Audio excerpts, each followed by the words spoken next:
British great Sir Richard Francis Burton. Sir Richard Francis Burton was born in Torquay, a seaside town in the UK, on March the 19th, 1821. His father was Captain Joseph Netterville Burton, a British Army officer of Irish descent, and his mother an heiress of a wealthy family in Hertfordshire. The family travelled around a lot during his childhood. From a young age, his aptitude to learn languages was prevalent, and he quickly learned French, Italian, and Latin. He went to the Trinity College of Oxford, but he wasn't that good at being a student, and instead he dedicated his time to studying languages. He learned Arabic, and he also spent plenty of time practicing falconry and fencing. He left Oxford and enlisted in the army of the East India Company. He was to participate in the First Afghan War, but the conflict was over even before he got to India. Despite this, he was assigned to the Bombay Native Infantry. During his stay in India, he became a fluent speaker of Hindi, Gujarati and Marathi, as well as Persian and Arabic. His affection for languages was such that he even kept monkeys at this time to try and learn their language. Burton's interest and active participation in the cultures and religions of India was considered unusual by some of his military comrades, who accused him of going native and called him the white nigger. He was appointed to participate in mapping the Sindh, where he learned how to use measuring instruments, knowledge that would serve him well later in his career as an explorer. In that time, he began to travel wearing different clothes, and he took the name Mirza Abdullah. His disguise was so good that even his colleagues thought he was a native. In 1849, he returned to Europe on sick leave. He travelled to Bologna to visit a fencing school, and it was there that he first met who would later become his wife, Isabel Arundel, a young Catholic woman from a wealthy family. Moved by his hunger for adventure, Burton got the approval of the Royal Geographical Society to make a pilgrimage to the heart of Arabia, to the holy cities of Mecca and Medina. Although he certainly wasn't the first non-Muslim European to make the journey to Mecca, his journey was the most documented of his time. In fact, this was the journey that made Burton famous.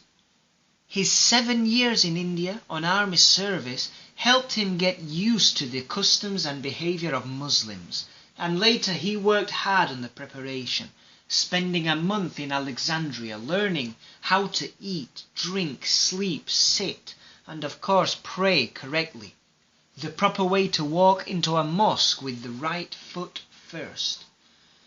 According to Burton's accounts, most Muslims who ran into him thought he was definitely a Muslim, but not a good one like themselves, but still better than nothing. The fierce preparation was vital because as a European he was risking his life taking this pilgrimage. If people realized he wasn't Muslim, if they realized he was an impostor, he would be killed. But the trek to Mecca was dangerous. He was robbed by bandits on the way, and it wasn't without mistakes either. One evening in Cairo, Burton, disguised as an Indian doctor, had some drinks with an Albanian soldier, but the drinks got out of hand and the Albanian caused a commotion. Despite his meticulous preparation, Burton had drunk something forbidden to practicing Muslims. Burton left Cairo as word started to spread. He would continue to drink on his pilgrimage, but only in secrecy. He arrived to Medina, the location of the Prophet Muhammad's tomb, despite many Europeans of that time believing that the Prophet's tomb was in Mecca. Muslim culture was not well known in the Victorian era of Burton's day. This trip made Burton a Zair, a pilgrim who had visited Medina, and although he thought his trip to Medina was not as good as it should have been, his trip to Mecca didn't disappoint him, and he did the pilgrimage following all the correct steps, distracted occasionally in typical Burton style by an exotic young beauty. After travelling to Mecca, as a pilgrim, Burton finally became a Haji, which allowed him to wear the green turban. One story tells that he was almost caught as in full disguise he went to pee. And rather than squatting as an Arab would, he lifted up his robe. Apparently he was caught doing this, and to avoid being exposed and ultimately killed, he himself killed the man who caught him. He denied it until his death. In fact, he became so tired of denying it that he started joking about it. When he was asked by a doctor how he felt when he had killed a man, Burton's reply was, "Quite jolly. What about you?"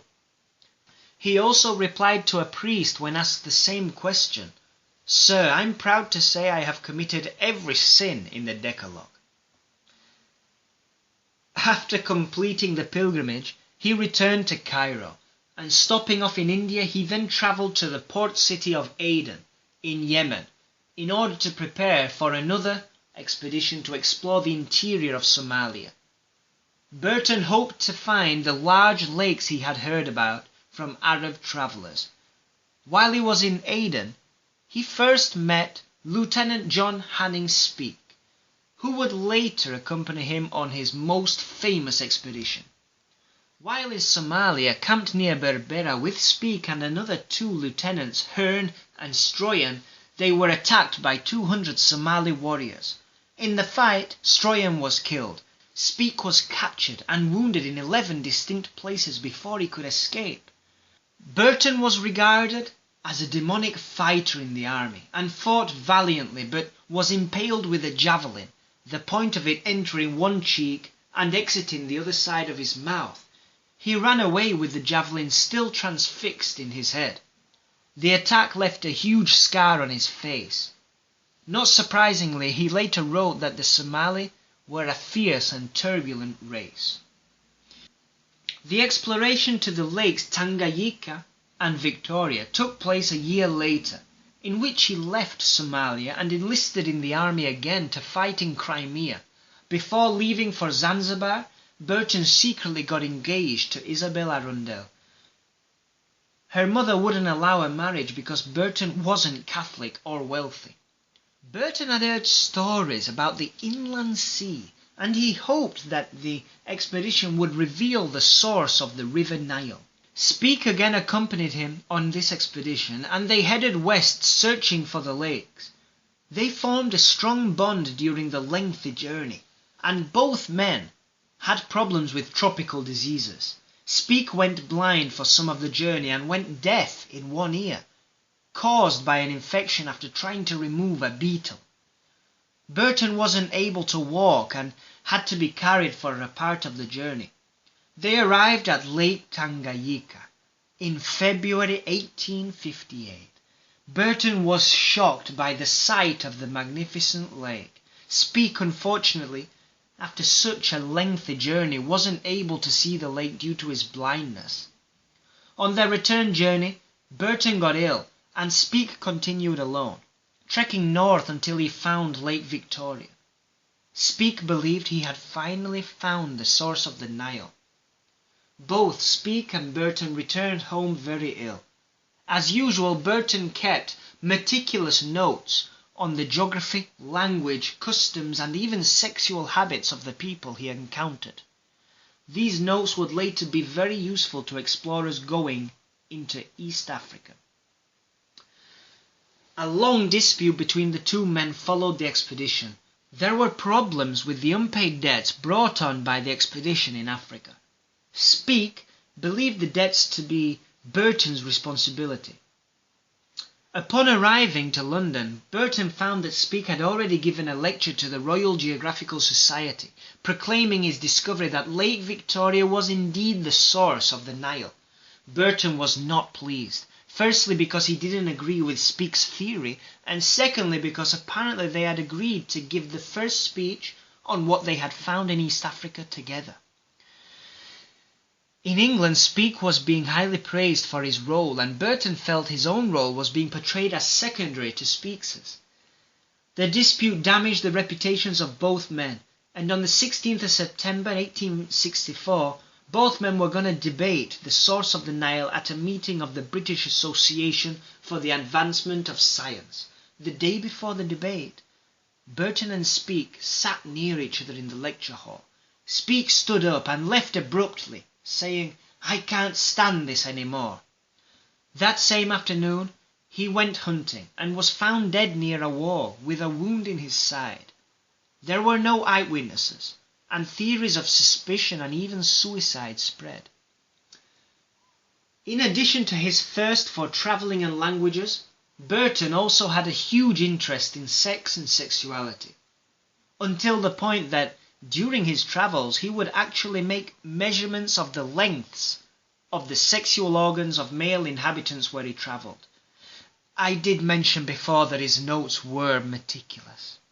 He also described sexual techniques common in the differing regions, occasionally hinting that he had actually participated, hence breaking the sexual and racial taboo of his day. He helped translate the Kama Sutra. His translation became the most widely known English translation. Furthermore, he translated the erotic guide, The Perfumed Garden. Arabian Nights, also known as the Book of the Thousand Nights and a Night out of English, was also translated by Burton. Sir Richard Francis Burton died in Italy of a heart attack in 1890 after starting a diplomatic career which took him to Damascus, Santos and Fernando Po, travelling from birth till death, learning a total of 25 languages. Richard Burton, explorer extraordinaire.